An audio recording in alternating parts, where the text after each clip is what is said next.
Assalamu alaikum, bienvenue à tous. Écoutez ce verset. وَمِنْ آيَاتِهِ خَلْقُ السَّمَاوَاتِ وَالْأَرْضِ. Et parmi ces signes, la création des cieux et de la terre. وَاخْتِلَافُ أَلْسِنَتِكُمْ وَأَلْوَانِكُمْ. Et la variété de vos idiomes et de vos couleurs. إِنَّ فِي ذَلِكَ لَآيَاتٍ لِلْعَالِمِينَ. Il y a en cela des preuves pour les savants.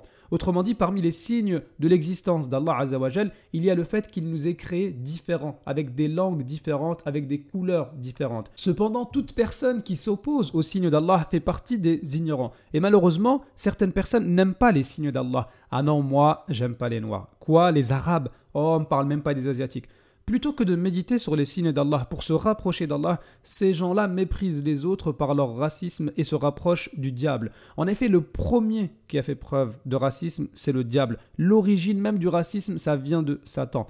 Quand Allah Azzawajal lui a demandé de se prosterner devant Adam alayhi salam, il a répondu « Je suis meilleur que lui, tu m'as créé de feu alors que tu l'as créé d'argile ». Satan s'est considéré meilleur qu'Adam alayhi salam et il a utilisé pour cela ses origines. Et Allah Azzawajal lui a dit « Descends d'ici, tu n'as pas à t'enfler d'orgueil. Ici, sors, te voilà parmi les méprisés. » Et malheureusement, aujourd'hui, plusieurs personnes se considèrent comme Satan et font preuve d'orgueil et se considèrent meilleurs que les autres de par leur origine. « Ah, moi, je viens de telle ville, nous, on vient de là, de tel pays, nous, on est meilleurs que vous. » En réalité, ce qui est caché derrière ça, c'est tout simplement de l'orgueil dans ce comportement et parfois même de la jalousie. Un musulman raciste, c'est tout simplement quelqu'un qui n'a jamais lu le Coran ou bien qui l'a lu sans le comprendre, car le Coran nous déclare que c'est par la piété qu'on doit se concurrencer.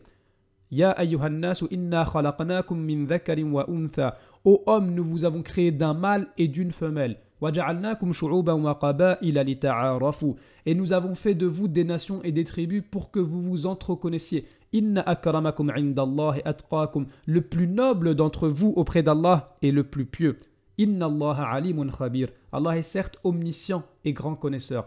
Ainsi, si tu veux être meilleur que les autres, eh bien c'est par les bonnes actions.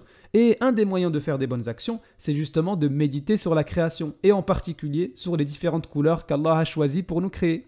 Et pour plus d'informations sur le Coran, vous pouvez vous abonner à ma deuxième chaîne Lumière Coranique, dans laquelle il y a plusieurs petites vidéos qui parlent de certains thèmes du Coran. Et puis on voit également d'autres thèmes comme des explications de certaines sourates assez courtes, ou bien même certaines règles du tajwid, apprendre à lire le Coran correctement. Barakallahu fikum et à très bientôt.